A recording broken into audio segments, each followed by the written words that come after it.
Sundargarh home guard result big update 25 ରୁ 30 December ମଧ୍ୟରେ result ପ୍ରକାଶ ପାଇବ। କଟଅଫ୍ କେତେ, ଫିଜିକାଲ ଟେଷ୍ଟ କେବେ ହେବ, ପୁରା ଡିଟେଲ୍ସ ଏହି ଭିଡ଼ିଓରେ ଦେଖନ୍ତୁ। ନମସ୍କାର ବନ୍ଧୁମାନେ, ଆପଣମାନେ ଦେଖୁଛନ୍ତି Odisha technical help YouTube channel. ଓଡ଼ିଶାର ସବୁ government job, home guard update, result ଓ ଅଫିସିଆଲ ନୋଟିସ୍ ସବୁଠୁ ପ୍ରଥମେ ଆମେ ଆପଣଙ୍କ ପାଖକୁ ନେଇ ଆସୁଛୁ। ସୁନ୍ଦରଗଡ଼ ହୋମଗାର୍ଡର ରିଟିନ୍ ଏକ୍ଜାମର ରିଜଲ୍ଟ ଏହି ମାସର 25 ଡିସେମ୍ବରରୁ 30 ଡିସେମ୍ବର ମଧ୍ୟରେ ପ୍ରକାଶ ହେବାର ସମ୍ଭାବନା ଅଛି। ତେଣୁ ଆପଣମାନେ ନିୟମିତ ଭାବେ ଅଫିସିଆଲ ନୋଟିସ୍କୁ ଚେକ୍ଅପ୍ କରି ରଖନ୍ତୁ। ଟୋଟାଲ ପୋଷ୍ଟ ଆପଣଙ୍କର ଏହି ଭର୍ତ୍ତି ପ୍ରକ୍ରିୟାରେ ମୋଟ 201ଟି ହୋମଗାର୍ଡ ପୋଷ୍ଟ ରହିଛି। ପ୍ରାର୍ଥୀ ସଂଖ୍ୟା ବେଶୀ ଥିବାରୁ କମ୍ପିଟିସନ୍ ମଧ୍ୟ କିଛି ବେଶୀ ରହିଛି। ତାପରେ ଦେଖିବା କଟଅଫ୍।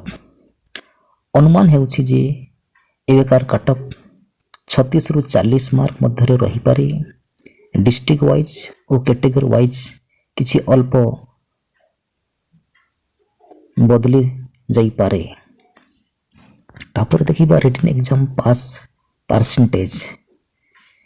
ମିନିମମ୍ 70% ପ୍ରାର୍ଥୀମାନେ ପାସ୍ କରିପାରନ୍ତି ବୋଲି ଅନୁମାନ ହେଉଛି। ଯେଉଁମାନେ 36+ ସ୍କୋର କରୁଛନ୍ତି ସେମାନଙ୍କର ଚାନ୍ସ ଅଧିକ। ତାପରେ ଦେଖିବା ଫିଜିକାଲ ଟେଷ୍ଟ ଡେଟ୍। ରିଜଲ୍ଟ ପ୍ରକାଶ ପରେ ଫିଜିକାଲ ଟେଷ୍ଟ ମଧ୍ୟ ଖୁବ୍ ଶୀଘ୍ର ହେବାର ସମ୍ଭାବନା ଅଛି। ଅନୁମାନ ହେଉଛି ଯେ ହୋମଗାର୍ଡ ଫିଜିକାଲ ଇଫିସିଏନ୍ସି ଟେଷ୍ଟ ଜାନୁଆରୀ 2026ର ଲାଷ୍ଟ ୱିକ୍ରେ କରାଯିବ।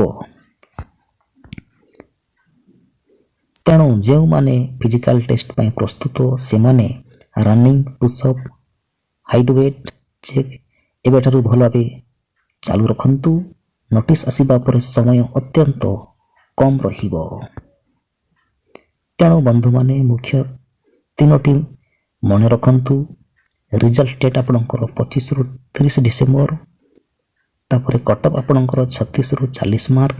ଫିଜିକାଲ ଟେଷ୍ଟ ଆପଣଙ୍କର ଜାନୁଆରୀ ଲାଷ୍ଟ ୱିକ୍। ଓକେ, ତ ଏହିଭଳି ସୁନ୍ଦରଗଡ଼ ହୋମଗାର୍ଡ ଓ ଓଡ଼ିଶା ଗଭର୍ଣ୍ଣମେଣ୍ଟ ଜବ୍ର ସବୁଠାରୁ ଶୀଘ୍ର ଅପଡେଟ୍ ପାଇଁ ଓଡ଼ିଶା ଟେକ୍ନିକାଲ ହେଲ୍ପ ଚ୍ୟାନେଲକୁ ଲାଇକ୍, ସେୟାର ଓ ସବସ୍କ୍ରାଇବ୍ କରିଦିଅନ୍ତୁ। ନେକ୍ସଟ ଅପଡେଟ୍ ପାଇଁ ବେଲ୍ ଆଇକନ୍ ଦବାଇ ଦିଅନ୍ତୁ। ଧନ୍ୟବାଦ।